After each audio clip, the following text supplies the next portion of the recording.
એક વર્ગ છે જે બુદ્ધિજીવી વર્ગ છે, જેને ખબર છે કે સાચું શું છે, ખોટું શું છે, પરંતુ એ પોતાનો સ્ટ્રોંગ ઓપિનિયન આપતા ખૂબ ડરે છે. તમે જે વાત કરી એમ કે એક વર્ગ પાછો એવો પણ છે સામે કે જે લખતા પહેલા વિચારતો નથી, અને સામેવાળો વ્યક્તિ પોતાના ઓપિનિયન આપે તો એ ઓપિનિયન સામે જઈને એના પર વ્યક્તિગત પ્રહારો પણ કરવામાં આવે છે.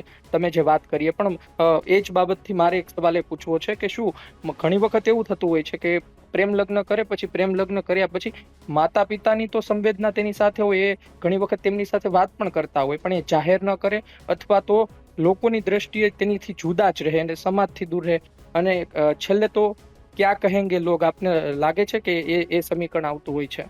તારું એક ખરી વાસ્તવિકતા છે જે લોકોને પણ સમજવી પડશે કે જ્યારે સંતાનોને તકલીફ પડે ને ત્યારે એમના મા બાપ જ સગા એમની સાથે ઊભા હોય, હમ અને જ્યારે મા બાપને તકલીફ પડે ને ત્યારે એમનું પોતાનું લોહી એટલે કે એમના સંતાનો જ એમની સાથે ઊભા હોય.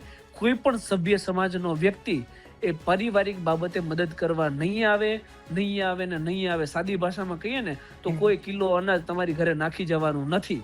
તમારા મા બાપને તમે સાચવો ને મા બાપ હોય સંતાનોને સાચવે. આ સિવાય કોઈ થર્ડ પાર્ટી નથી આવતું.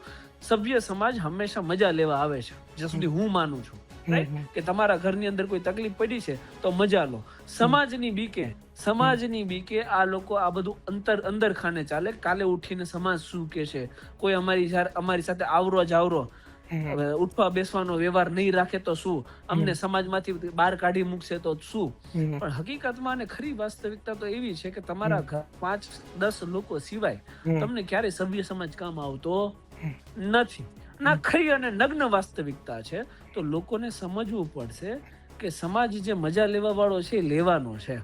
તમારે તો છે કે મારા ઘરમાં મારો છોકરો છે અને ખોટું કામ કર્યું છે તેને સમજાવવું, નહીં કે એને બરતરફ કરી દઉં, કાઢી મૂકવું કે ઠીક છે. જે તે સમયે તમારું સંતાન જ તમારા કામમાં આવે છે.